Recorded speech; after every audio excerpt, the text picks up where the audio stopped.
Some personal news. Last month, my husband died.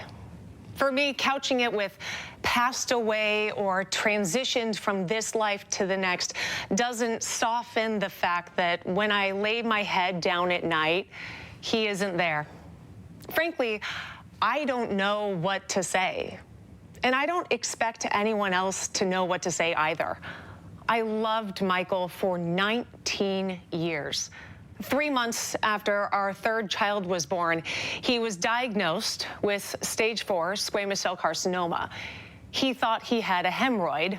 Doctors said it was a tumor. The cancer had already spread, and the future we had envisioned of raising our kids together evaporated. He fought it. We fought it. For more than 1 year, chemotherapy and radiation ravaged his body with the hopes of buying us more time.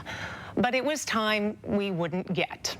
And still, for that year, we were in the trenches with so many of you, your loved ones, your co-workers, neighbors or acquaintances, any number of people touched by this ubiquitous menace we call cancer. We walked the halls of Fred Hutch with you. We sat alongside you in the radiation waiting room. Many of you became familiar faces and friends, even. Well, now our family is part of a new club. It is a club that, until you're inducted, it is far more comfortable to pretend a fraternity of its kind does not exist. And yet, it is one we will all join because we are all human. Over the last month, I've wondered if I'm doing this whole grief thing right. What do you do with his clothes or his toothbrush? Can I enjoy an apple cup victory if he's not there to see it? Can I accept and enjoy flowers knowing they too will die? Like so many, I feel like I'm stumbling around in the dark looking for solid footing, but it is a futile effort because the foundation of our family is fractured. How am I? I don't know. It's weird. It is complicated, and no matter how you slice it, it sucks.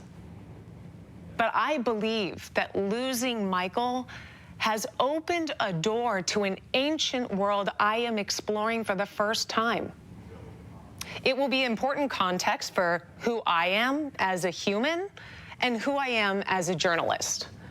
We look for the purpose in the stories that we cover, and honestly, I'm not sure what that purpose is. Is it insight into navigating cancer or exploring grief, helping kids cope with loss? I don't know. I hope that will come in time. But for now, I just want to say thank you to those of you who have offered stories of your own losses on Instagram. For me, it is helpful to talk about my loss and to talk about Michael. And that is not the same for everyone. But if sharing your grief helps you too, I hope that can continue here. So if you're in this club, I am so sorry. But for as real as that isolation feels, it is a farce. There is community. There are many others who are grieving their own losses right now, right alongside you. And if you can't find it, you can start with me. Thank you for listening. One thing I want to touch on is there's no right or wrong thing to say. But I think saying something's important. And you've shared that with me in the past too. Just say something. Silence is not the best option. Say something. For me. For you, not for everybody. Yeah. And thank you for sharing that. Yeah. No, that wasn't easy.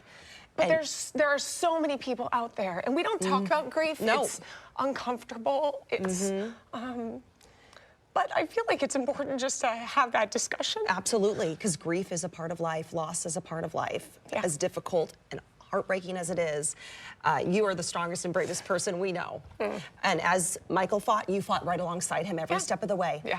And on the days where you're feeling you need a little help, we always have your back. Absolutely. We are always here for you. But if you're out there, just know one of the most beautiful things that I have found over the last month and a half is other people who are doing the exact same thing at the exact same time. Yes.